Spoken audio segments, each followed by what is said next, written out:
Hi, ladies and gentlemen, Eddie Marcus here again. Just want to see if we can get a little bit closer to the truth so that it can be experienced in our daily living, that it will lead us there. And you know, as I think about this, we spent a lot of time, for those of you who might be listening to this post right now, trying to see if we can identify something that would lead us closer to that path. And we find people, many of them, who've had near-death experiences, and they've come back to tell us whatever information they've been given to bring back to us.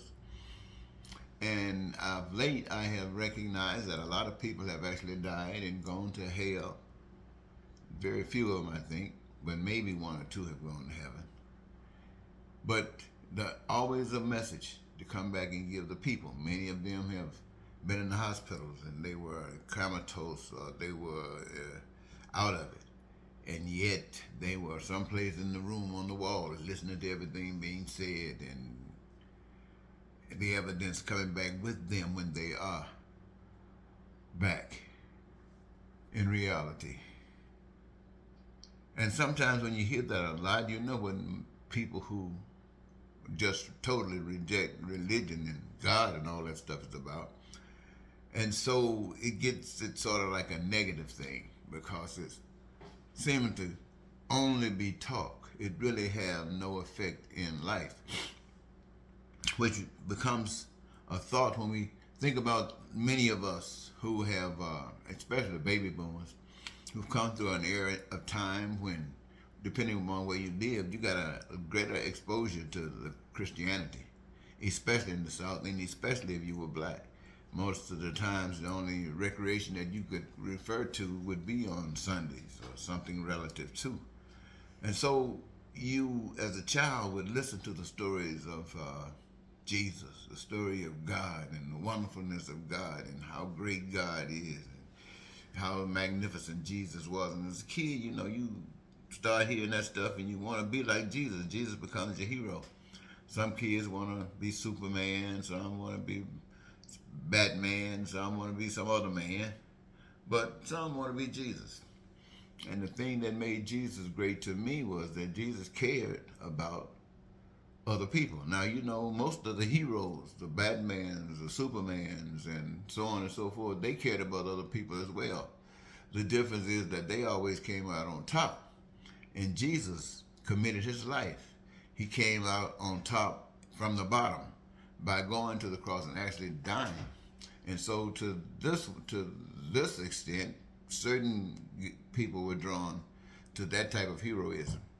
And we've lived in a period of time when people who have gone through a lot of adversity, people who've gone through a lot of pain and suffering, who've had someone to stand up amongst them, just as Jesus did, and advocate for the elimination of such and to bring into a process that would include.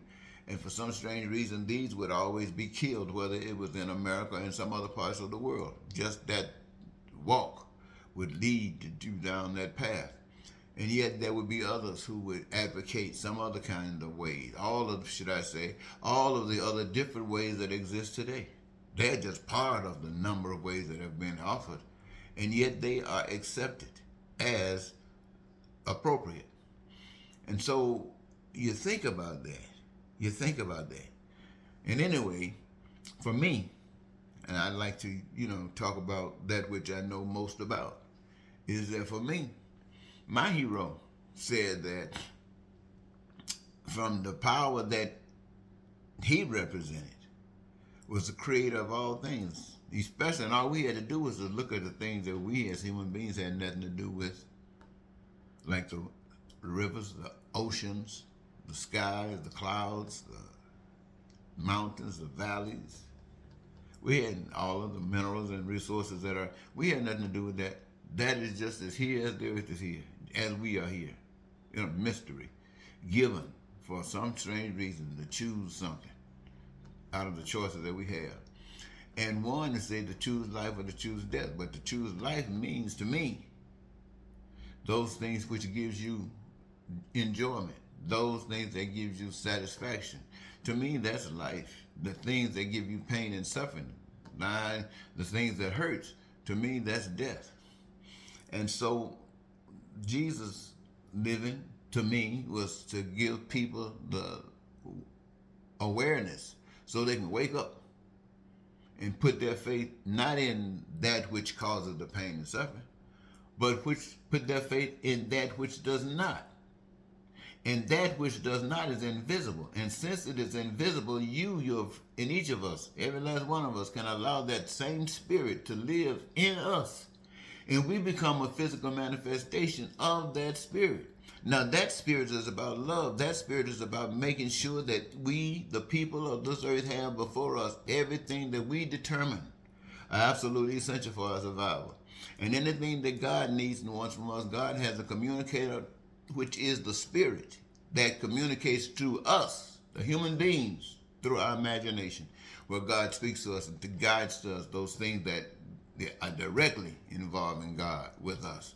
But those other things are we, the people, who have learned and understand God and God's way and recognize that we are precious as an individual. We are absolutely precious. And the thing that makes us so precious is because we come from one that's more precious than that. Or I, as an individual, come from one that's more precious than that. And if I can conclude and say that this is absolutely true, then I understand that every last human being on the face of the earth carries around that same badge. And carrying around that same badge gives us equally the rights to have peace and prosperity and freedom and joy and happiness and to live our dreams. That power, that God, the one that I'm excited about, the one that I come to you and say it's from God, because none of you have ever come up with it. No human beings anywhere, as far as I know, have ever come up with it or at least practiced it. And we are not doing it today. Especially our political parties aren't. And we the people don't seem to be requiring it. And when we go to the church talk about this and they talk about that, but they don't talk about what is real, which eliminates and provides for us human beings that which Jesus gave his life for. See, we accepted some story that Jesus gave his life, so we just believed that he was the Son of God and confessed it. Then we would be saved. But what would that do for us in this hell that we're living in?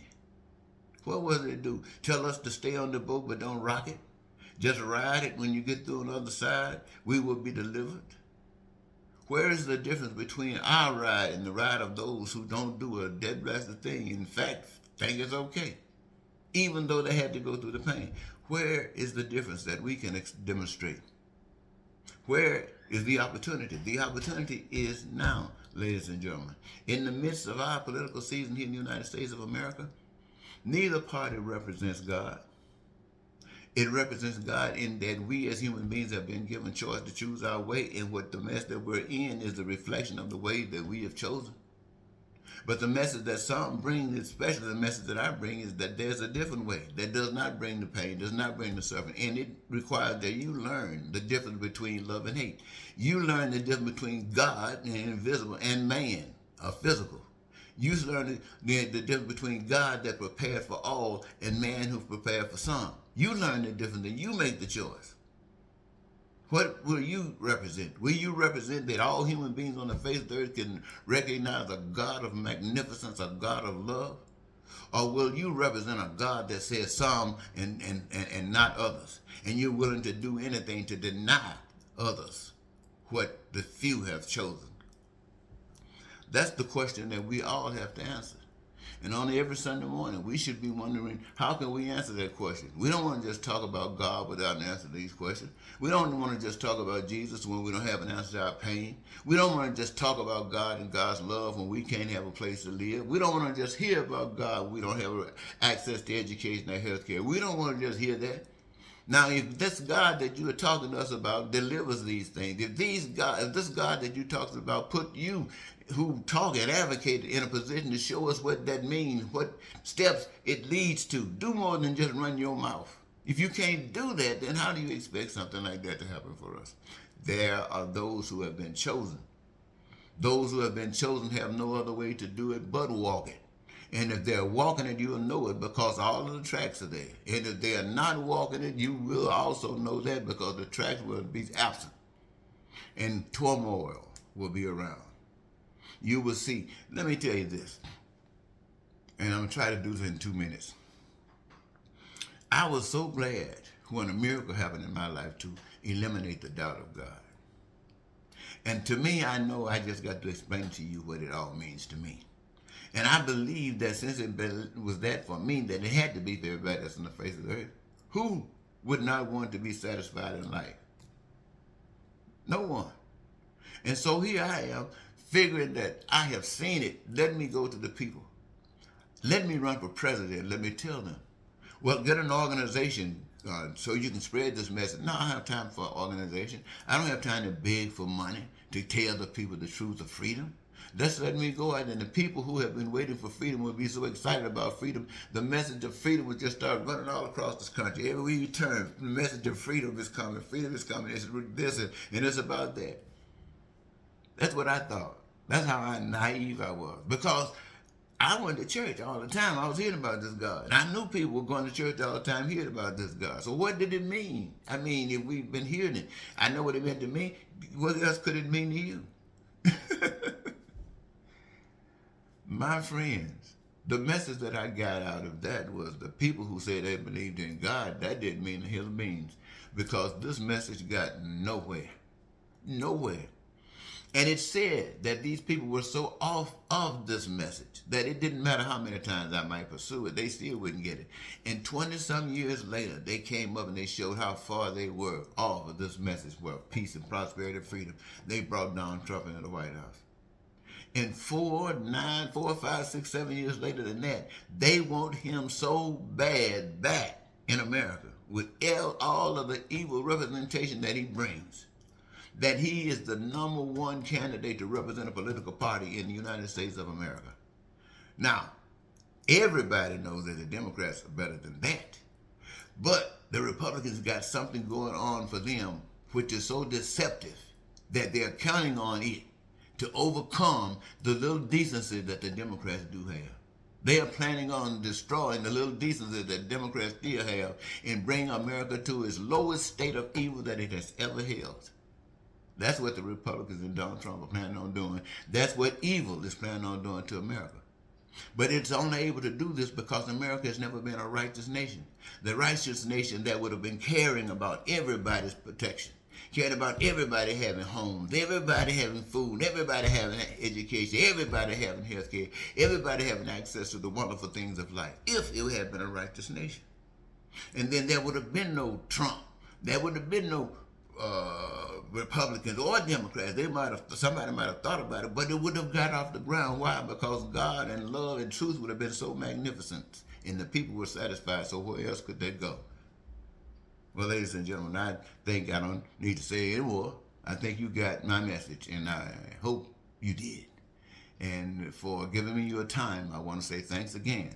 And this is Eddie Marcus, spokesman and advocate of basic human rights for all people. And that is that being a human being on this earth, you have a chance to be satisfied with this life because God designed it that way, and you are one with God. And to be denied, that means that you've gone on your own way.